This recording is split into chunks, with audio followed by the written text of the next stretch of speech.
Remonte complètement à elle. Qu'est-ce que ça veut dire, ça? C'est comme un grand chef d'orchestre. Hein. Un grand chef se doit de savoir jouer presque de chaque instrument de l'orchestre. C'est-à-dire qu'il y a cette part de liberté qu'on a beaucoup, de propositions. Il y a des moments où les choses se développent, on les laisse courir, on les laisse même se planter, on les laisse... Et puis parfois, à chaque phrase, presque entre deux syllabes, parfois, tac, il va couper, on va reprendre plutôt. Et si on essayait comme ci, et si on essayait comme ça. C'est quoi ça? Et là, revient au portrait. C'est quoi ces gens-là? C'est quoi? Et après, peut-être reste là. Qu'est-ce que ça veut dire? Moi, j'ai peur, moi. Je suis pas bien. Oui. Voilà, peut-être à ce moment-là, ça bascule là, comme ça. Il a quand même les cheveux comme ça, il a la tête qui fume, il est dans tous ses états. Donc ce qui est hyper rassurant, c'est qu'il est très investi et passionné. Et puis en même temps, c'est à la fois ce qui le rend tellement humain, mais c'est qu'il a pas de certitude inébranlable et qu'il ne bouge pas du début à la fin.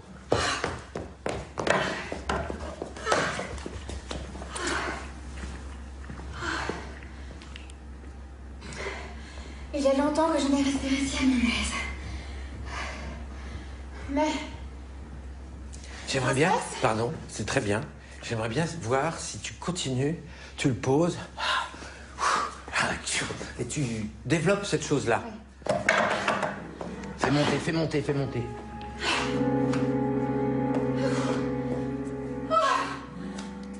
C'est de cours, cours en cercle, cours en cercle. Cours, continue. Sans battre des ailes, simplement tu cours. Ça fait du bien, comme un jogging. Tu ne t'arrêtes que quand tu es fatigué. La première scène très difficile de la pièce, Edwige et Leslie. Edwige, on se connaissait peu, puisque j'avais préparé en audition, et alors j'étais hyper directif. Parce que j'étais très tendu moi-même. Et je dessinais ce que j'avais dans la tête. Vraiment, je faisais exactement ce que je disais qu'il fallait pas faire. Et quand tu reviens, et là, tu reviens ici. Je sentais Edwige, elle perdait pied et qu'elle n'allait pas bien. Je voyais que Leslie aussi se contractait. J'ai succédé son frère, à qui je dois la naissance, et au rang de qui j'ai succédé moi-même. D'accord, très bien.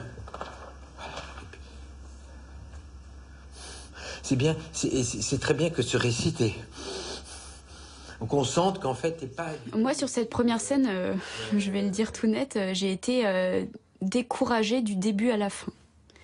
Il a voulu arriver à une scène directement montée, avec des trajets très précis, sur des tops très précis, au lieu de nous laisser chercher. Et en fait, c'était trop rapide pour nous. Amoureux de sa maîtresse et l'enleva. Bon, il y a des jours comme ça. En plus, une des scènes les plus difficiles... il faut aussi... Il y a des moments où on se rate les uns les autres. Il a besoin aussi, je pense, de se planter pour pouvoir rebondir. Donc, parfois, ça arrive tard. La Science Capin, c'est arrivé très tard. 4 jours avant la première, on a tout changé. J'avais 4 costumes, je n'en ai plus qu'un. C'est très vertigineux. Tour à tour scénariste et acteur, Denis navigue aisément entre le cinéma d'auteur et les films grand public. Acteur fétiche de son frère Bruno, il en est en quelque sorte le double à l'écran. Il est aussi capable de se métamorphoser de manière stupéfiante, de Jean-Paul Sartre à Nicolas Sarkozy. Je dois être le premier des ministres. Chirac m'a mis ici pour me flinguer. Hein. Il pense que je vais me carboniser. Mais moi, je ne serai pas une cible immobile. Je vais bouger tout le temps. Sinon, je vais me faire allumer comme un perdreau. Alors, vous devez être mobilisés nuit et jour avec un seul objectif, avoir toujours un coup d'avance. Mais c'est au théâtre que Denis a joué ses plus grands rôles. 505e sociétaire de la Comédie Française, il a incarné les plus grands personnages du répertoire classique. Son travail de metteur en scène lui vaut aussi la reconnaissance de la profession. En 2007, il reçoit le Molière pour son Cyrano de Bergerac. Moi, monsieur, si j'avais un tel nez, il faudrait sur le champ que je me l'amputasse. Amical. Mais il doit tremper dans votre tasse. Pour boire, faites-vous fabriquer un nappe.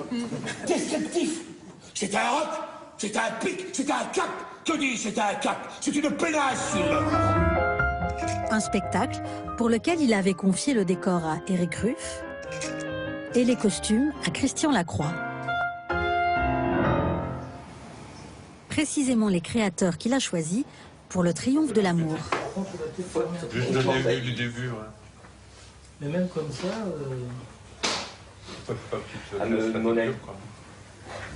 Qu'on puisse les retirer. Je crois pas qu'on les va Pas jusqu'en haut, ouais. Presque neuf. Oui, c'est bien ça. J'aime bien ça. Ça veut dire qu'on les enlever à un moment donné, peut-être. Tu peux les enlever, il y a un côté Godot, quoi, qui est bien. On les enlève aussi. C'est marrant pour être blanc à l'instant. Je suis un comptable. Dès que je fais ça, puis...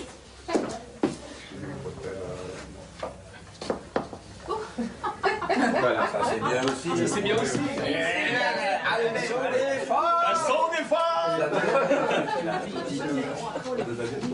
Non, mais c'est les Rabelaisiens. Alors, caleçon. Caleçon des mecs.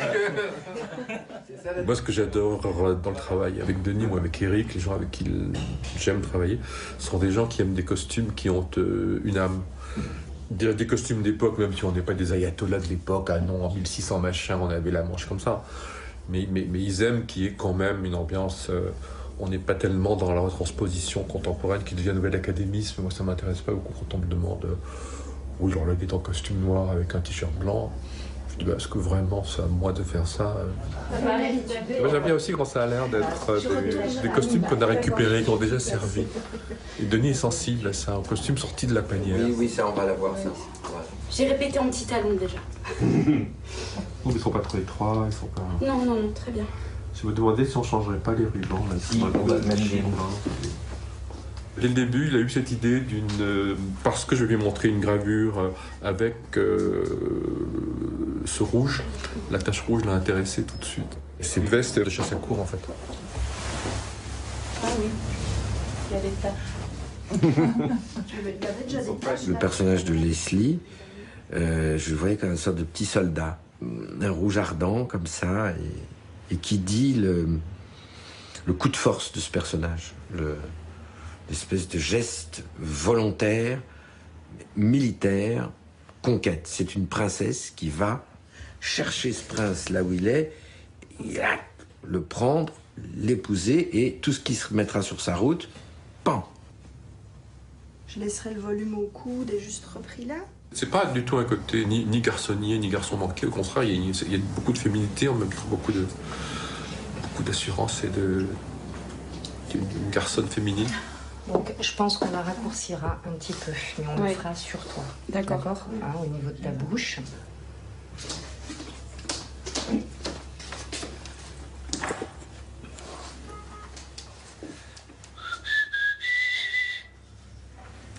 C'est bien les têtes baissées comme ça, puis tu soulèves la tête. Parfait. Lève-toi. Tu te sens bien souple dedans? Ah oui, le pantalon... Ah bah si. Alors enlève la veste.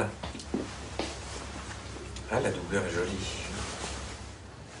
Non, c'est parfait, c'est parfait. Avec Je sais pas si ça ira jusque-là. Peut-être. Cela dit, ça fonctionne évidemment très bien aussi. C'est très beau. On a différents états qui sont tous parfaits. Nous sommes vernis. Et avec Agis. Si on foire, ça ne sera pas de la faute des costumes. Quand le spectateur découvre la pièce, il découvre tout en même temps. Il découvre des acteurs, un décor, il entend des voix, des sons, des musiques, et c'est tout un. Au fil des années, la création sonore a pris une place de plus en plus importante dans les mises en scène de Denis. Voilà, parce que quelquefois, j'aimerais bien que la musique sorte de la nature, la dépasse, la fasse oublier. Il n'en reste plus que... Voilà, bah, c'est un peu ça ce que tu fais d'ailleurs. Oui, naviguer entre les deux. Oui, on a toujours l'impression d'avoir peur toujours que les uns se surprennent les uns les autres. Pour l'instant, on ferait une entrée complètement à blanc, comme on a vu hier. C'est pas mal, hein, je trouve. Ouais, ça, et puis, au moment où elles ressortent, là, la maison s'allume. Ouais. Et là, il faut construire quelque chose. Deuxième. Moi, j'aime vraiment beaucoup celui-là. Il pourrait envelopper toute cette petite séquence. Généralement, quand je monte une pièce, j'essaie d'écouter un peu tout ce qui a été produit à l'époque où a été écrite la pièce. Et ces musiques, j'en parle à Bernard, avec qui je fais le son des spectacles depuis tant d'années maintenant. Ça me paraît bien. Là, il y est, mais... Ouais, il y est. Enfin, il n'y a qu'un oiseau. Et là, lui me propose aussi d'autres choses. Et j'ai remarqué que ça m'inspirait ou j'avais besoin de ça. J'ai une sorte de plaisir enfantin avec ça. Ça me plaît, tout simplement. Et j'ai tendance à mettre beaucoup de sons comme dans les spectacles. Non, il va arriver, je pense, avec ça de loin. Au loin, comme ça, de côté. Oh. Non, mais Jean-Noël, il va faire ça très bien. C'est pas la bonne... Enfin, tu vois, il avance. Denis est quelqu'un d'extrêmement sérieux, d'extrêmement profond, d'extrêmement cultivé, d'extrêmement analytique, etc. Et en même temps, c'est un môme. Donc, le désir de continuer à jouer aux pirates, le désir de se cacher dans un truc, d'avoir un chapeau mou et un sabre, il ne quittera jamais cette chose-là. Tout est perdu, Corinne. Non, madame. Hein, il veut l'attraper. Tout est perdu, Corinne. Non, madame, laissez-moi faire et ne craignez rien. Il y a bagarre, là. Ouais, voilà, des choses, des stridences.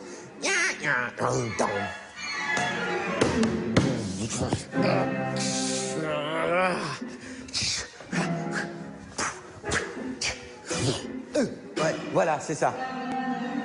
Ouais.